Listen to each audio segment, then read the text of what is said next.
What's up, ladies and gentlemen? Welcome back to the Star Bazaar and to another news update for Star Wars Battlefront 2.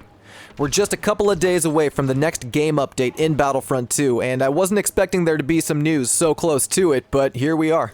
It's all good news too, so if you enjoy the coverage today, be sure to leave a thumbs up on the video and drop a comment below, and if you're new, hit that subscribe button. We got a good little bit to cover today, so we're not going to waste any time. Jumping right into it, we should expect the patch notes for the June 26th Where Are Those Droidekas update to drop tomorrow the 25th, according to Ben Walk.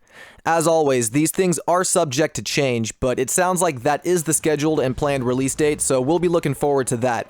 We will have a video going over all of the release notes here at the Star Bazaar, but community manager Ben Walk and hero designer Guillaume gave a couple of teases of what to expect in the patch notes ahead of time. Out on Twitter, Ben Walk said that Luke Skywalker will be getting some tweaks, specifically some buff tweaks. He didn't mention what exactly on Luke is getting a buff. If I had to guess, it would probably be damage output, but regardless, I'm excited because Luke definitely does need a little bit of a buff. He's one of the better light side heroes, but just a touch more damage would make him perfect, I think. Guillaume also mentioned out on Twitter something that would make fans of the BX Commando droid pretty happy. It seems that the BX, General Grievous, and Bossk are all getting changes to their jumps. I'm thinking this will probably be a buff to their jump height because General Grievous's jump is just a little bit lower than all other lightsaber heroes, and a lot of players have been requesting that the BX gets a higher jump too. All of this information plus the Luke Skywalker buffs will be outlined in tomorrow's patch notes, but it's cool to hear this stuff ahead of time. Speaking of time, we have the release times of the June 26th update, and it seems that it's going to be released at the usual time, 10 a.m. European summertime. If you want to convert it to your time zone, that's going to be 1 a.m. Pacific for PC, 2 a.m. Pacific for PlayStation 4, and 3 a.m. Pacific for Xbox. This update is going to be huge for Battlefront 2, since it's finally introducing the long-awaited Droidekas and the Republic TX-130 tank, but the big piece of content dropping on June 26th is the new map being added to Capital Supremacy, the Streets of Theed on Naboo. They saved the best for last out of the 4 Clone Wars maps. At least Ben Walk thinks so, as he says it's his new favorite Capital Supremacy map, and Guillaume, the hero designer, actually agrees, saying it's been his favorite map to playtest. That brings me really high hopes for this map, because Capital Supremacy has not been my favorite mode. It's not bad, but the lack of maps definitely keeps it down in my list of favorite modes.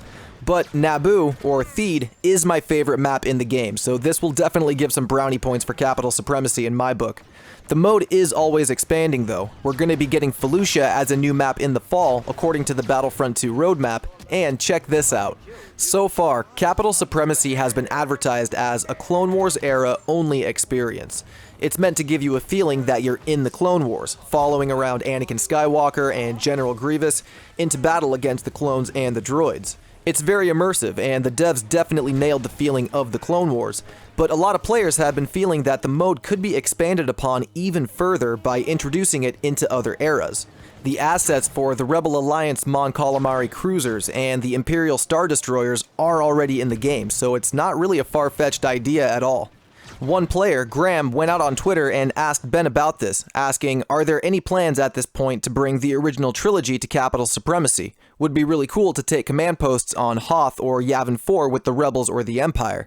Ben simply responded, we're not against the idea. While that's not a yes or a no, it's clearly something that the team is thinking about and definitely a possibility.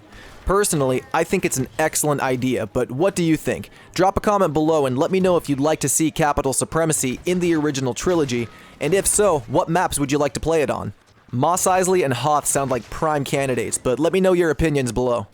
And that is all of the Battlefront 2 news that we have today, but be sure you tune back in to the Star Bazaar tomorrow to get the full scoop on the June 26th update patch notes.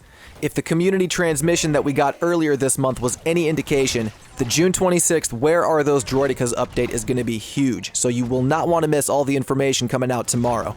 But that's it for this one, guys. I appreciate you all stopping by the Bazaar. Thumbs up the video, drop a comment below, subscribe if you're new, and I'll see you all out on the battlefront. Peace.